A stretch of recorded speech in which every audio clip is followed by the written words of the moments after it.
국민의힘이 오늘 비대위 인선을 완료한 가운데 윤 대통령의 측근인 검찰 출신 인사도 포함됐습니다.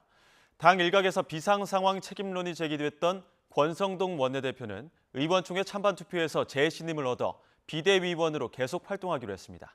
국회 취재기자 나와 있습니다. 정유진 기자. 네, 국회입니다.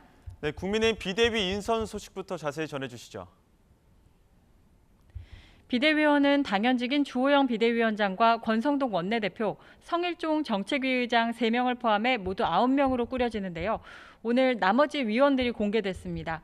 원내 인사로는 충북 출신 초선인 엄태영 의원, 판사 출신인 비례대표 전주혜 의원이, 원외 인사로는 김종인 비대위원회 체제에서 사무총장을 지낸 정양석 전 의원과 윤석열 대통령 측근으로 알려진 대검 수사관 출신 주기환 전 6.1 지방선거 광주시장 국민의힘 후보가 활동하기로 했습니다. 또 청년목 비대위원으로는 최재민 강원도의회 의원과 변호사 출신으로 장애를 이겨내고 활동 중인 이소희 세종시 의원이 발탁됐습니다.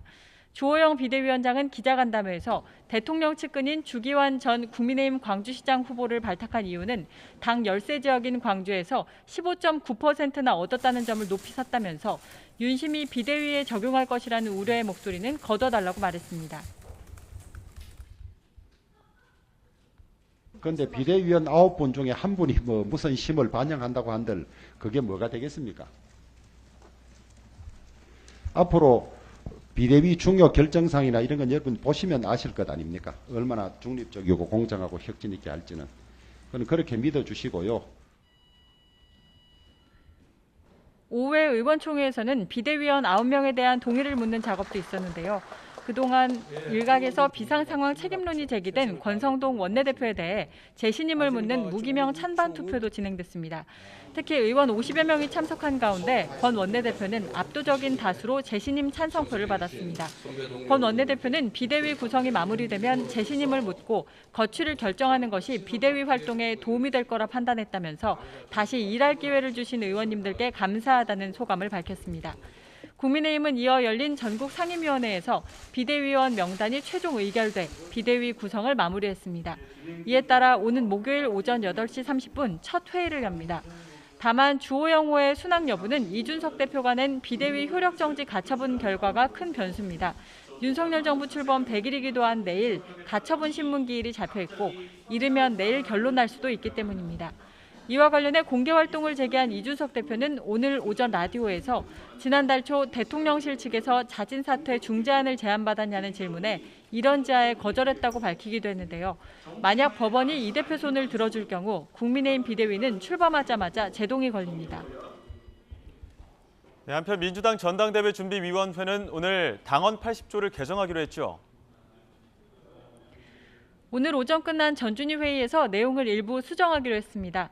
민주당 당원 80조는 부정부패 혐의로 당직자가 기소되면 직무를 정지하도록 하는 내용을 담고 있는데요.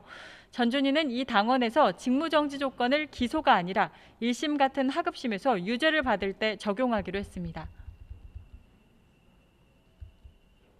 원래 기소가 되면은 직무정지가 이루어지는데 전준위에서는 하급심에서 금고 이상의 유죄 판결을 받은 경우에 직무정지가 될 수 있게끔 하고요. 다만 전준위가 의결했다고 하더라도 개정 여부가 최종 결정되는 건 아닙니다. 내일 비대위를 거쳐 당무위, 중앙위 의결을 거쳐야 효력이 발생하기 때문입니다. 하지만 이 같은 움직임을 두고 당내 일각에선 사법 리스크 있는 이재명 의원을 위한 개정이라는 비판도 나오고 있는데요.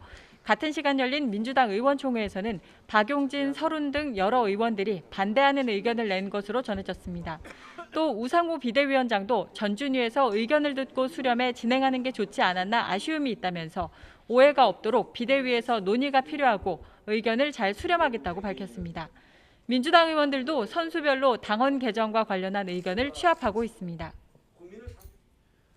네, 마이크로소프트 공동 창업자 빌 게이츠가 국회를 찾았는데 어떤 이야기 나왔습니까? 빌 게이츠 빌 멀린다 게이츠 재단 공동이사장이 오늘 오전 국회 연단에 섰습니다. 의원 80여 명이 참석한 가운데 게이츠 이사장은 감염병 국제공조와 관련해 한국이 더 확대된 역할을 하기를 희망하고 있다고 밝혔는데요. 지난해 기본적인 접종을 받지 못한 아이들이 2,500만 명으로 2009년 이후 최고치라며 그렇지만 글로벌 보건 파트너들이 선도적인 창의성과 관대함을 발휘해 상황 악화를 최소화했다고 언급했습니다.